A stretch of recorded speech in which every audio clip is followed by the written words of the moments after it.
Isang maulan na araw sa ating lahat, katatapos lang ng ika-13 araw ng impeachment hearing sa Senado.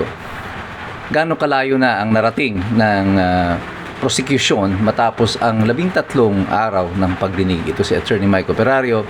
Pag-usapan natin yan. At kanina nga tinapos na ang testimonya ni COA Special Auditor si Attorney Wamil at yung mga senador na nagtanong sa kanya. At ano ang narating ng pagtatanong na ito kay Attorney Wamil?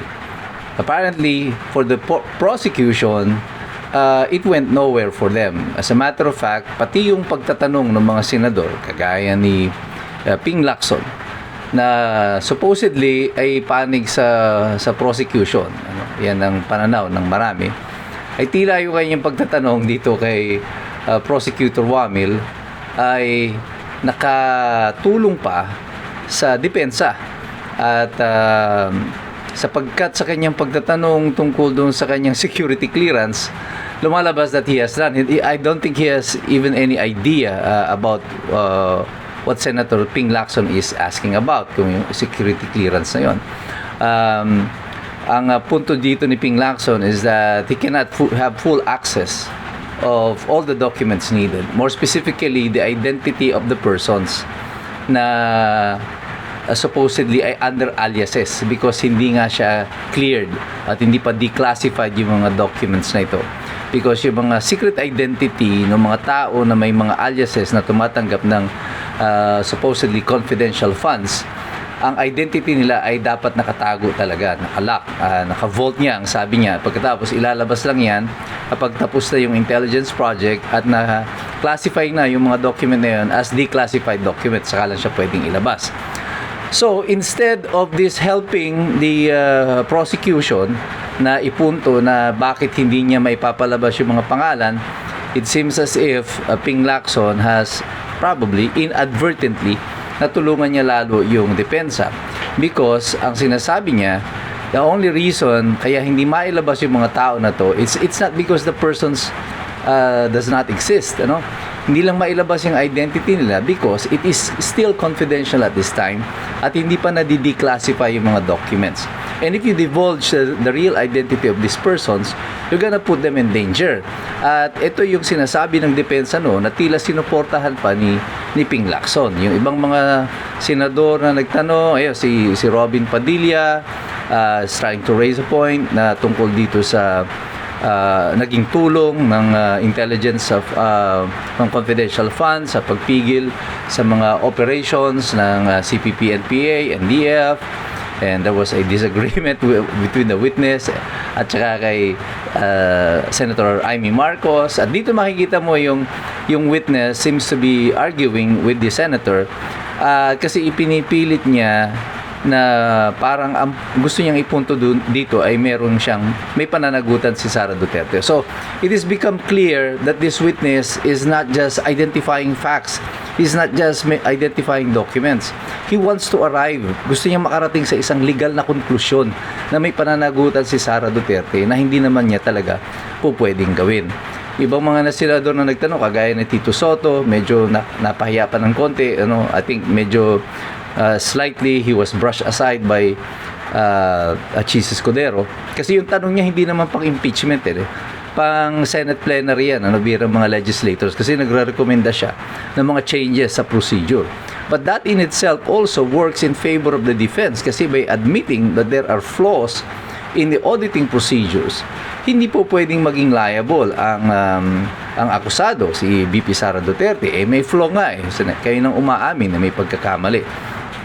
But the fact of the matter is, parang itong testimonya ni Attorney Wamil sa pagtatanong ng mga senador left more questions unanswered rather than yung mga solusyon o kaya yung mga facts na na-establish.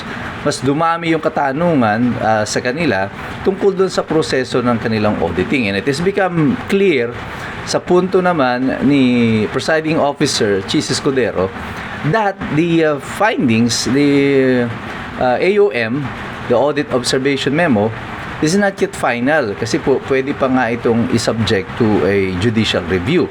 So what they are talking about right now are just still on its preliminary kasi hindi pa siya tapos.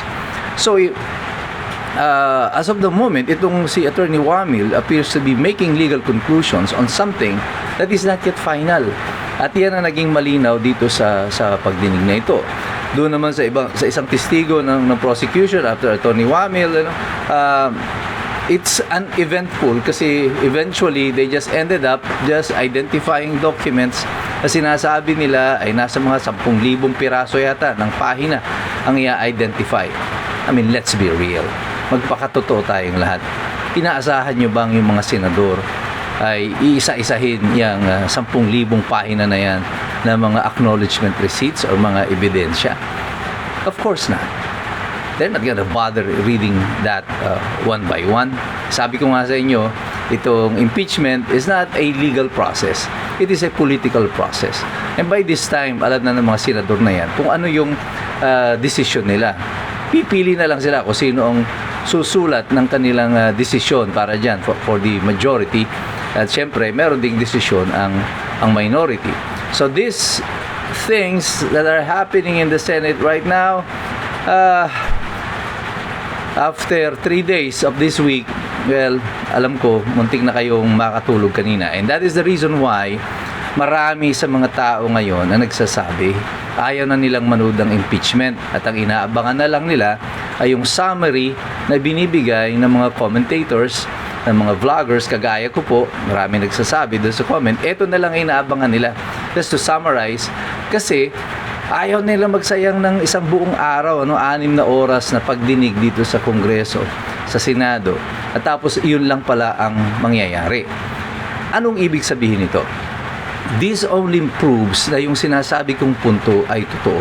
The people are losing interest in these impeachment proceedings. At pag nawawala ng interest ang mamamayan dito sa nangyayari sa impeachment, the prosecution is losing their case. Maybe not in the Senate, they might still get the majority, but not the 16.